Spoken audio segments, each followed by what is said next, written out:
Hai, gue Aditya. Selamat datang di Misteri Militia episode kelima. Di episode kali ini cukup berbeda ya, karena gue nggak akan bahas tentang tragedi dan setan-setanan.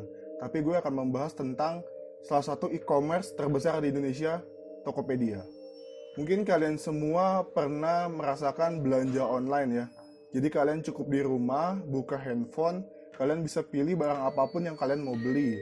Lalu bisa dibeli dengan cara menggunakan dompet transfer atau metode bayar di rumah. Nah, e-commerce ini sangat membantu perekonomian Indonesia, khususnya dalam meningkatkan para pedagang kecil atau UKM-UKM yang ada di Indonesia. Tapi pada tanggal 3 Mei, Tokopedia mengalami kecolongan oleh hacker yang dapat membobol 15 juta data pribadi penggunanya. Nah, dalam wawancaranya oleh VP Corporate Communication dari Tokopedia, dia mengatakan bahwa benar Tokopedia kecolongan 15 juta data pencurian di Tokopedia. Namun kami memastikan informasi seperti pengguna password dan virtual password itu masih aman di Tokopedia. Tapi tentu saja itu menjadikan kita rasa khawatir akan bagaimana privasi kita di Tokopedia, karena kita mencantumkan nama, lalu alamat email, nomor handphone, bahkan sampai ke ulang tahun ya. Lalu dikatakan juga pada beberapa artikel ada jumlahnya hingga 91 juta. Bayangkan, data sebegitu banyaknya, jika sampai ke tangan yang tidak bertanggung jawab, itu dapat menyebabkan berbagai macam tindak kriminal, serta berbagai macam tindakan-tindakan yang mungkin belum bisa kita bayangkan. Tapi jelas kejahatan cybercrime ini cukup mengkhawatirkan, karena lingkupnya luas, bisa antar dunia, bahkan orang yang menggunakan data kita itu tidak harus berada di Indonesia.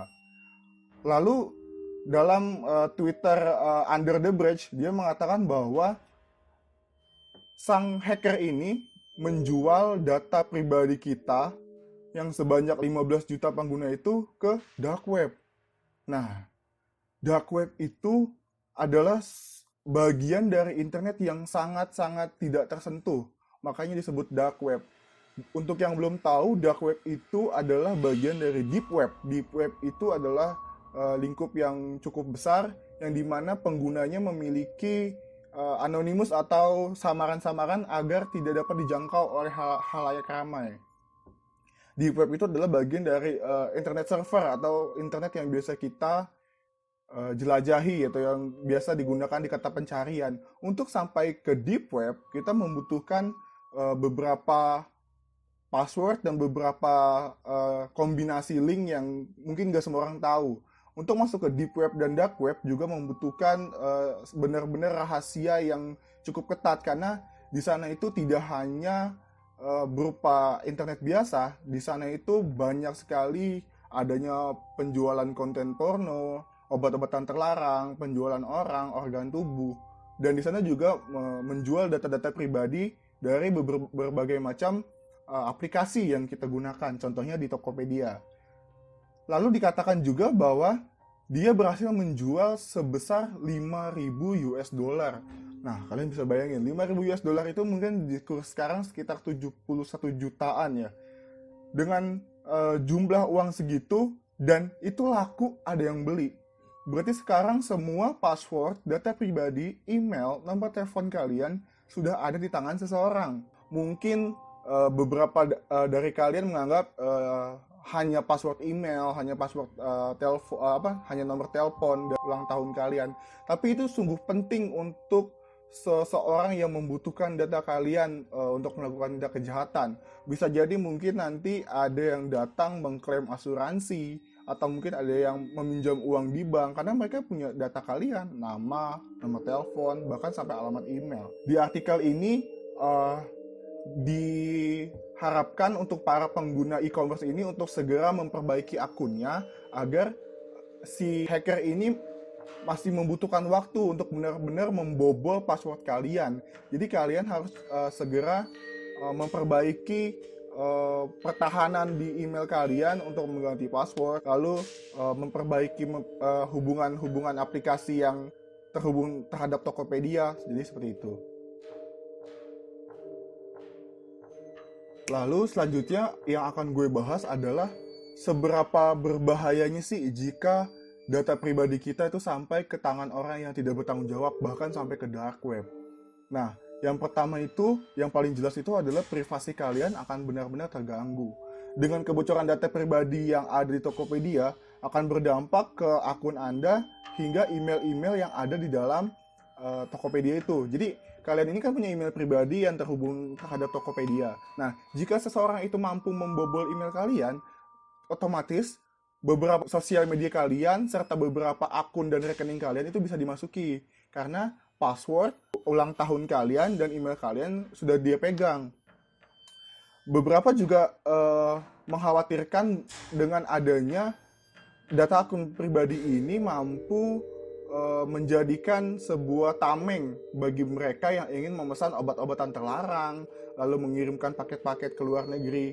Dan beberapa contohnya yang sangat mengerikan adalah jika akun kalian atau data pribadi kalian diperjualbelikan untuk suatu hal yang sangat rahasia, yang bisa menyebabkan kalian sampai terbawa ke ranah kriminal. Jadi, yang kedua itu adalah mereka ini hanya mendapatkan hash password atau enskripsi yang butuh beberapa algoritma untuk benar-benar membuka passwordnya. Jadi jika kalian mendaftarkan password di Tokopedia, Tokopedia itu sudah memiliki algoritmanya yang jika kalian memasukkan contoh passwordnya ABCDE. Nah, dia menambahkan beberapa encoding dan enkripsi agar password kalian menjadi lebih kompleks agar tidak dapat dibobol. Dalam bahasa pemrograman ini sudah menjadi hal yang lumrah untuk melindungi privasi apalagi sebesar Tokopedia ya. Tapi tentu saja mereka itu memiliki waktu untuk membobol dan benar-benar membuka akun Tokopedia kalian, bahkan sampai ke akun email dan akun sosial media kalian. Jadi saran gue, kalau kalian yang nonton video ini cepat-cepat perbaiki email kalian, perbaiki sistem pertahanan kalian sebelum mereka benar-benar punya waktu untuk membobol sosial media kalian, bahkan sampai ke akun rekening kalian. Yang ketiga adalah tentang aksi kejahatan. Nah, tentu saja banyak sekali kasus-kasus kejahatan yang ada di Indonesia atau di luar negeri yang mengatasnamakan orang banyak.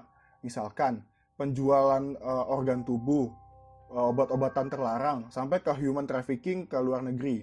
Nah, mereka itu membutuhkan nomor akses dapat salin dari akun pribadi kalian agar menjadi tameng bagi mereka. Bagaimana kalau kalian tiba-tiba kedatangan petugas ke rumah kalian karena kalian dituduh melakukan penjualan obat-obatan terlarang, padahal kalian tidak merasa kalian jual apa-apa, Nah, yang terakhir nih, yang paling gua bikin kaget adalah, jadi data kita itu yang segitu banyaknya, sampai 15 juta itu bisa dijual terhadap urusan politik. Kenapa gue bisa bilang kayak gitu? Karena politik ini butuh banyak sekali dukungan, dan akun-akun kita ini bisa menjadikan data pribadi mereka yang aktif. Jika mereka memiliki dukungan lebih dari bahkan jutaan orang, bahkan itu baru di Indonesia ya, dan mereka ini bisa membuat seolah-olah kita ini adalah pendukung aktif. Bahkan yang paling gue takut adalah data pribadi kita ini jatuh ke tangan sekte-sekte atau perkumpulan yang sesat. Bukan tidak mungkin kalau data kita ini menjadikan kita sebagai pengikut aliran sesat. Tapi tentu saja Tokopedia itu nggak bodoh dan tidak diam begitu saja. Mereka langsung melaporkan kejadian ini terhadap polisi cyber yang langsung bergerak dan bahkan kabarnya sudah menemukan siapa pelakunya.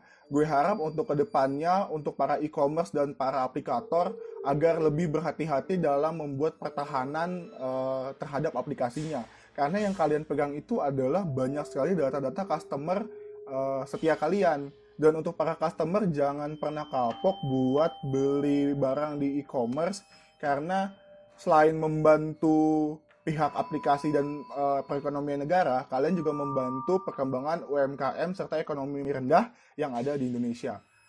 Dan mungkin hanya ini yang bisa gue sampaikan agar kita semua lebih berhati-hati dalam menindaklanjuti atau bersikap di dalam internet atau di dalam media sosial. Dan jika kalian punya saran atau masukan terhadap video ini, jangan lupa DM ke Instagram pribadi gue atau boleh kalian komen di bawah. Dan jika kalian nonton video ini, gue saranin untuk jangan pernah sendirian.